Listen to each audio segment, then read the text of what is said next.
On record.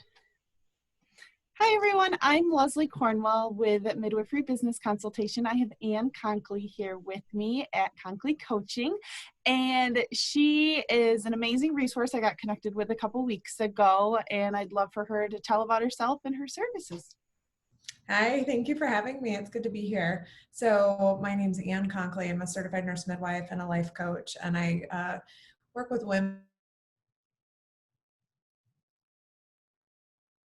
and create time, space, and tools for women to cultivate. I had a long career as a L&D nurse and then a midwife, and practiced in an academic medical facility up until about a year ago when I left to start my business called Authentic Coaching, and recently launched the APRN Academy, which is a membership platform specifically designed to support advanced practice nurses in all areas of practice. So I love what I do. Thanks for having me. Yeah, thank you. Yeah, I think it's such a unique background, especially midwives that don't pick a traditional business where you went from clinical management, amazing big projects we could talk about for hours, but to transition the last year and a half, I mean, just a little bit of jumping outside the box of a traditional midwife would be inspirational. Yeah, it's interesting in that it's, there's a segment of nurse entrepreneurs, and you and I both fall, into that category.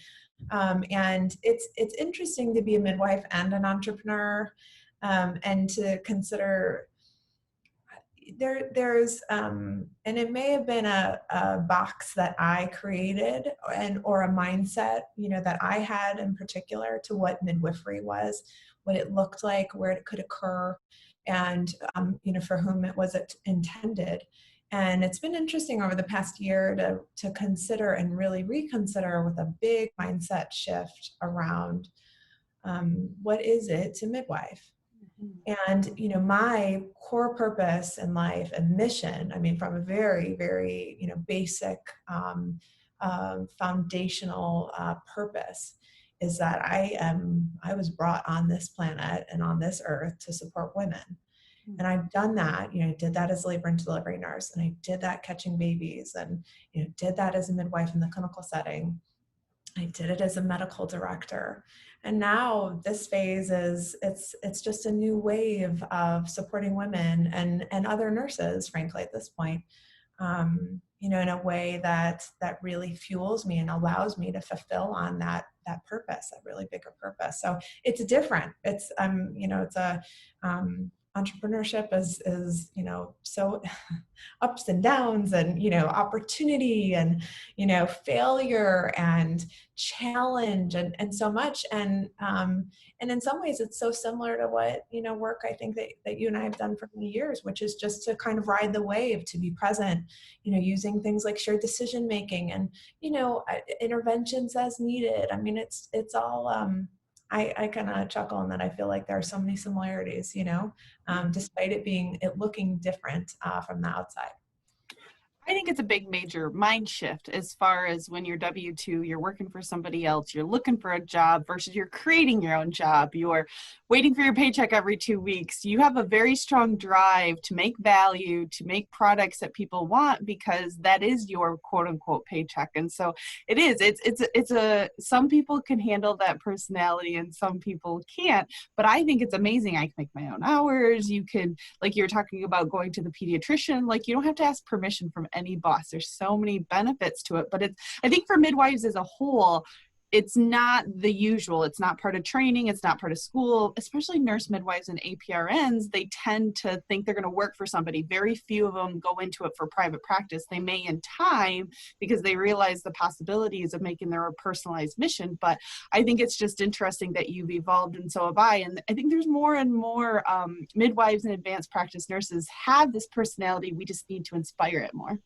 Yeah, interestingly, one of the organizations that's been really helpful for me has been, and really a connecting network has been the National Nurses in Business Association. Interestingly, I think it's a good, I felt, I don't know what your experience was, but as a midwife with some other ideas, right? I mean, like we didn't have a midwife who was a medical director. And that was like a first for me. I was an assistant medical director and then I was a medical director. And that was kind of like, Yeah, that took a little bit of just developing my own, removing some of my own limiting beliefs about what midwives could do. And so when I, left clinical practice and felt this kind of, I was in between this world of midwifery and clinical practice, and then this world of entrepreneurship. And an MBA was in my business coaching program. They're communities, right? Like I sometimes I faltered in that first year, kind of thinking, where are my people? I kind of don't fit into this box anymore. And I kind of have not yet made that full leap in entrepreneurship, but like who is with me kind of. So it's one of the reasons that I created the APRN Academy, to be very honest, because community is really a very interesting, the basis of so much that occurs. And it's such a breeding ground for collaboration and for support and for really making magic happen. So it's the foundation of the APRN Academy is, we talk certainly about so much stuff, RVUs and contracts and, negotiating and salaries and burnout. And at the base of it is a commitment to creating an environment of support, creating a community, creating opportunity for engagement and for that shared kind of like fitting in, like they get me, So, and so many of the programs that I create at the base of them have that element of like, I get it, we get it, here's a community, here's the support for you, to help you as you go along your journey, whatever that journey may be. Well, the part that I loved when you were talking about APRN Academy is it fits that balancing act where you're empowering, even if you decide to work for somebody else, you're negotiating, you're creating value. That's what always drove me crazy with advanced practice nurses. Midwives are the lowest paid salary out of all the masters in nursing. And I don't think it's because we don't create value. I think it's because midwives, there's tools, there's skills to show objectively the knowledge and the value you're creating to an organization is how you get your salary and how you get those extra things you're looking for to serve women. So I think it's awesome that you're focusing just on general. It doesn't have to be a business owner. It doesn't have to be someone that works for somebody else. You're empowering professional development for advanced practice nurses to better our profession as a whole. So I'm very excited to see your services more.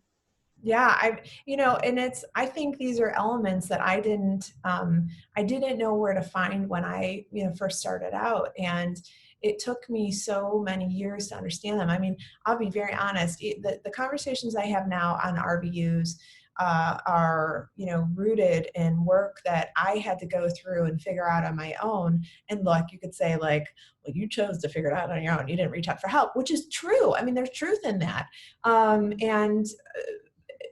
So the work that I've done over the past several years, I mean, even from the lens of like something as simple as RVUs, that it changes the conversation. It changes it. The impact is tremendous in terms of understanding how we, midwives as a profession, we are, if you catch 4 or 5 babies in a night, which I would sometimes do at my old practice, that's a huge value creating activity from an RVU standpoint.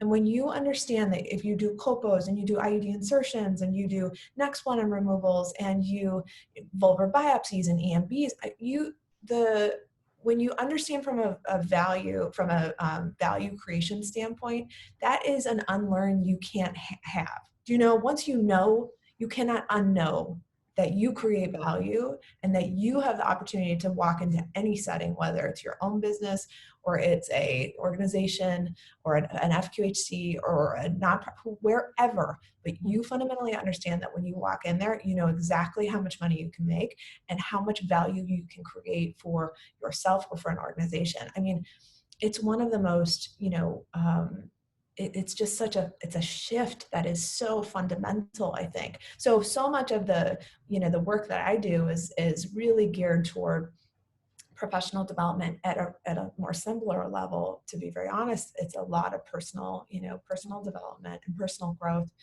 And that's where I really get into when I work one-on-one with clients. We do a lot of personal growth and exploration and discovery and, more understanding about themselves so that they can then take that and apply it to any setting where they are. But we, these are just fun. I believe so much in giving these tools because they matter. They matter from a standpoint of people knowing what you do, you knowing what you do, and then you saying, I deserve to be paid this because I create this much value for someone.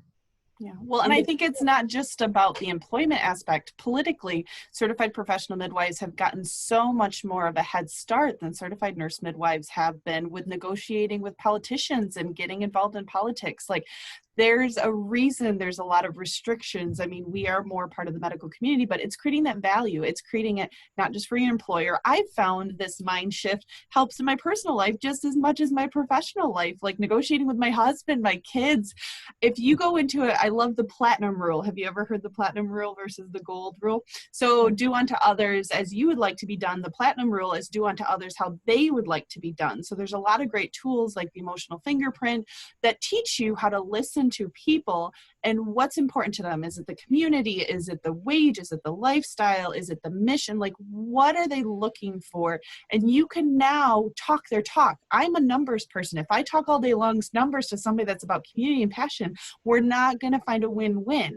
And so it's that generalized. I found the last 3 years, and I'm sure you have too, the power of just learning as you become an entrepreneur and creating value with your business. You start learning how to create value in all aspects. Your mind shifts, just like a nursing assessment. I found that I'm always like, oh, they have a good vein for this, or like, oh, she's a big bleeder. You just instinctually, as I'm going down the road, I'm like, oh, there's a great business opportunity. There's a great value creation. Or my neighbor, like you start shifting your mind. And so I think that's what's so cool about what you and I are both doing is getting advanced practice nurses, midwives, getting birth workers across the country to mind shift.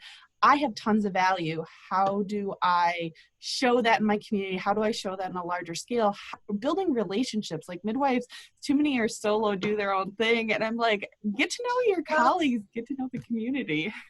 And I think too, the skills that lend well to just what you're talking about is that, I think from a standpoint of emotional intelligence and being able to sit, with women, it is very different from telling them what to do.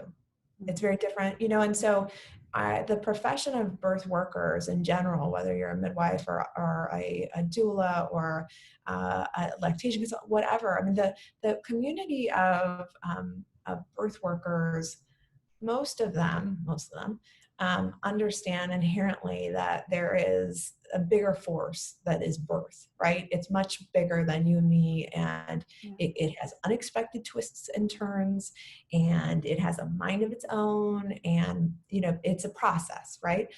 And we get pretty good at really sitting often with the process, knowing when to make a move, when to back off, when to sit patiently, when not to. And those skills are so vitally important, I think, to, that's like the basis of entrepreneurship, and just having that ability, that platinum rule, like, well, where do I flex and where do I not? I mean, so many, I think, of the skills that we learn as birth workers are so applicable to work. And that sets the foundation for other good relationships and for, the basics of saying, well, okay, well, it is what it is. And how can I assist? And how can I support? Mm-hmm. And when do I give more? And when do I give less? And what questions can I ask to get more, understand what they want? I mean, it's a different way, but that's not a traditional business way. And it is a way that we excel, I think. Yeah, well, and I think especially with COVID and the pandemic and so many healthcare changes happening quickly, some midwives are practicing in situations that they're not quite the comfortable with, or worrying about budgets and residents and competing forces. Like, having backup plans, having other income streams, having other possibilities of what you can do, you're more confident expressing your value, your skill. Because a lot of people have fear, they have a lot of anxiety. A lot of midwives are breadwinners. There's a lot of pressure that I can't stand up because maybe they were already on the fence of getting rid of this practice. So if you can build that knowledge base and say, well, I can create value in many different ways if this doesn't work out, versus, oh my gosh, I need this job, that it presents you so differently. So like you said, I love that you've complemented APRN Academy with your coaching, because they go so hand in hand. Yeah, and we, one of the groups I run on Facebook is Side Hustles for APRNs. I get anywhere from, 30 to 100 requests for, for the group. And I love it. And it's just, all I do is give out, try to support side hustles, like what ideas. It's just an idea, Is it a creativity. Facebook group you said? Yeah, it's a Facebook group. And I started it. I actually don't even know why I started it. But I think it came out of the fact that I was running a group. I was doing like a coaching group for advanced practice nurses. And it was right around when COVID hit, and 40,000 jobs, healthcare jobs, were lost in March 2020, and so many of our colleagues, I think, were in that category of being furloughed. Maybe not as many midwives, but certainly a lot of NPs, and especially some of the specialty practices. And so there were so many APRNs who had been furloughed, cut hours, or fired, and so.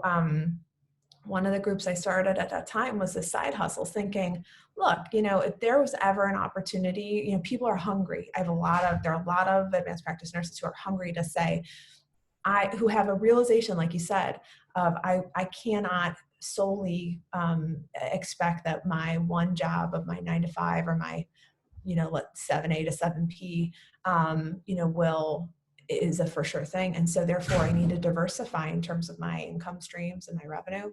And so we, in this one coaching group, we got into these gals were like, can you tell us more about some side hustles? And I was like, yes, there are so many ways. I mean, that's how I got started in my own, starting to think like a little bit outside the box of what else I could do with my skill.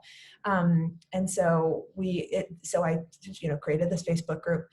And from the get-go, man, it's just been so many advanced practice nurses who. Well, I'm definitely going to find it, Anne. And we don't, and I'll be very honest, I don't, I just actually put out a call to ask the members of the group, because we're approaching probably maybe, I don't know, 16 or 1700 people. And this is, relatively new. It's only maybe been around 2-3 months at that, but I just put out a call to the group, like, what more support do you need? I'll give ideas all day long. I could love to stay in that phase of creativity and like, well, you could do this and that and 1,000 things, the things just flow.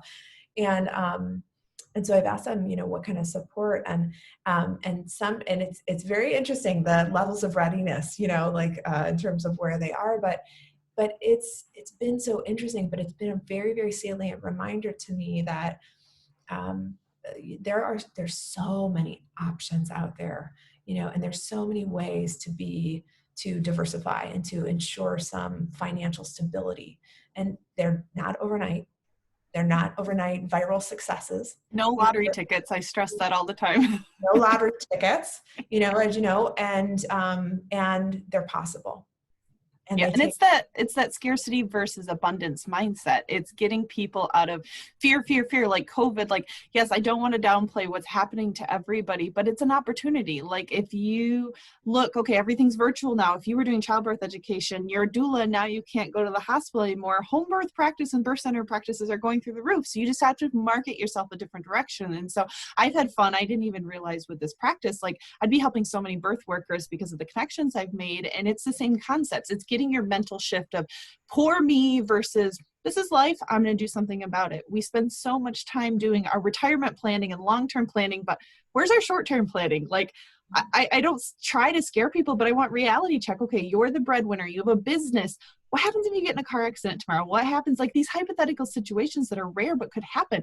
If you can make streams of cushions, you're going to decrease your anxiety. Having those emergency accounts for 4 to 6 months, having life insurance on yourself, creating a trust to protect your assets so you don't have to worry about getting sued after your insurance claims. I mean, there's so many benefits, and you probably do the same thing to help people get past the trauma, get past the insecurities of today, and having those objective tools to go to. Yeah, and even with a lot of advanced practice nurses too, and I think with your, from the standpoint of understanding more about the inner workings of a clinic, and from a financial perspective, and having an MBA, and you with your kind of more, experience and understanding of finance, I think what I struggle with, that has come up in so many conversations is, and my business coach talks about it too, is this idea that, what kind of reserve do you have in place for when something like this happens? knowing full well that the economy, it will see some tough times. I mean, it already is. Yep, mental and financial, yeah, And cushions. what, yes, exactly. Like, what is your, if your job was cut. I mean, my department, my last position, when I started there, it was a robust practice, and it still is to this day, of probably 15 advanced practice nurses, the majority of whom are midwives. Interestingly, though, when that group began, there were maybe 5 midwives. The whole department was cut, fired, all of them, every single one of them fired, because it was a new chair. There were a couple of changes. Administration said this. They cut all of them, fired all of them. Ended up hiring, I think, a few of them back. One who's still the director today. But it's just that's the kind of landscape that we're in, and that's a landscape where I start to think we have a lot of APRNs who don't have a 3 to 4 month cushion. They don't have a 1 month cushion to pay their bills, if something happens. And that's where, I'm not okay. I think financial stability for women in particular, because again, we're talking about a lot of women in our profession.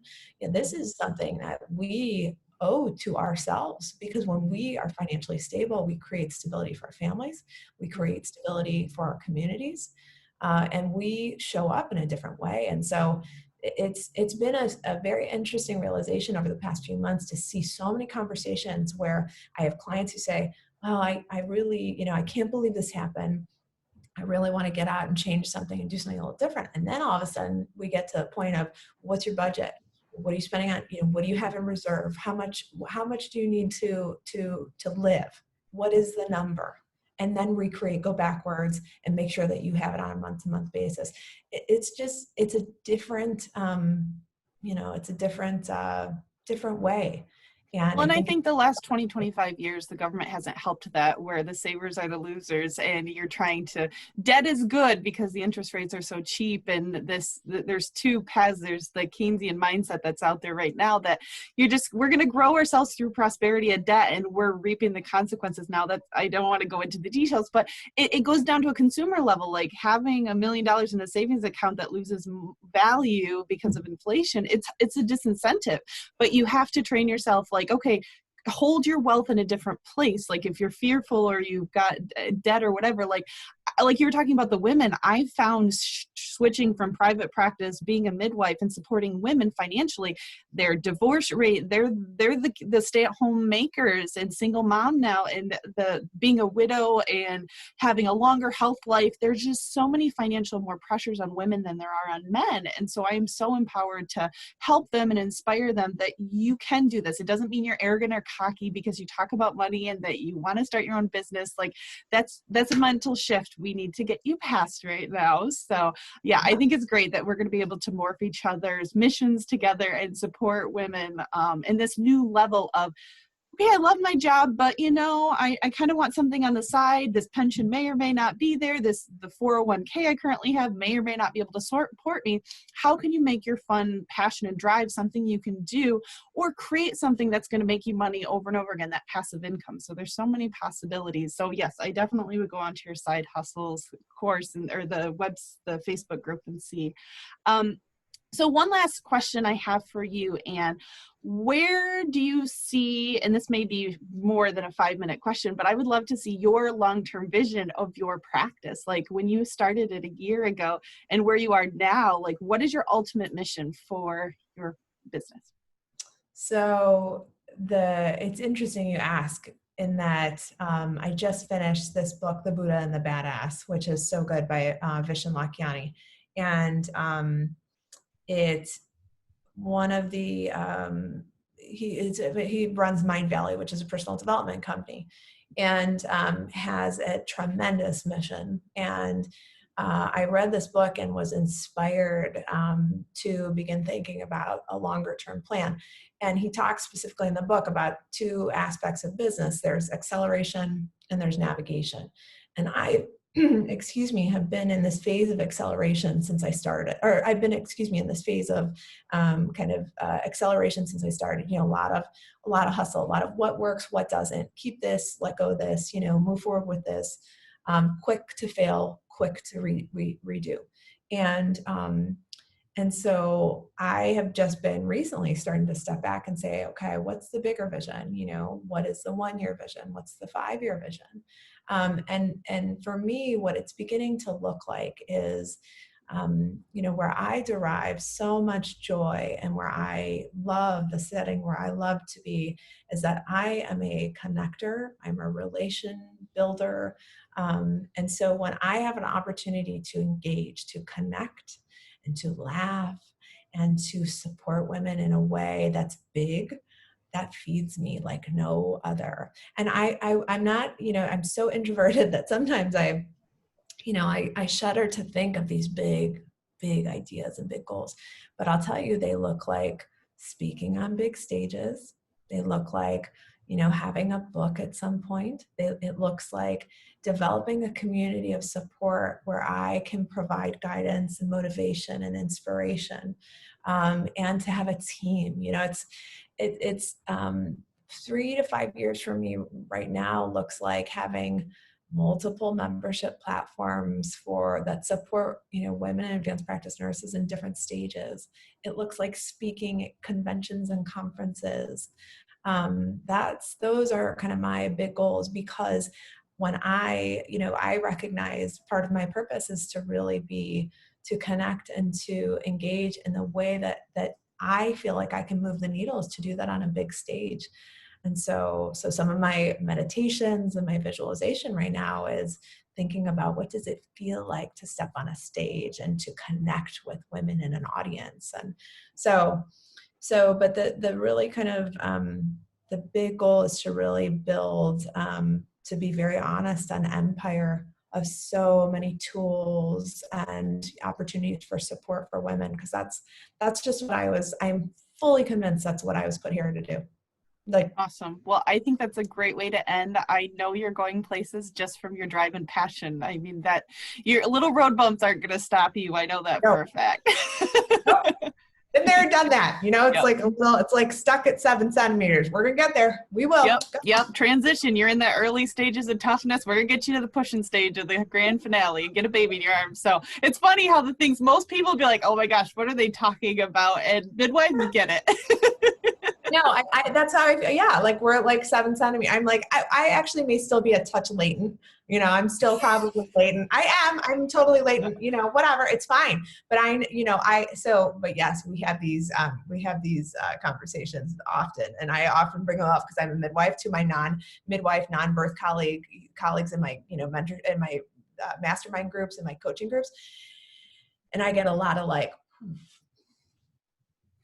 and then I just say, this is midwife life. Like it's all, birth is an example for all of us. And so starts and stops and all that. So, anyway. Well, I will also put your contact information at the bottom of the link for people to go to, but if you want to just visually say it, so if they're listening when they're driving, how can they connect with you, Ian?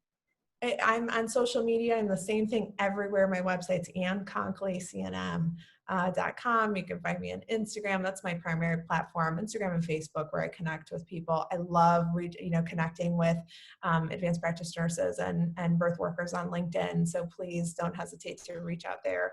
But my website is really kind of the home where you will find all of my services and ways to connect with me and, you know, reach out as needed. So, and please, you know, I love connecting with people, clearly. So I'm glad to. Yeah, you've got your 30-minute complimentary consultation. They can easily schedule on the calendar to connect with you. So thank you so much for your time today, Anne. Thank you.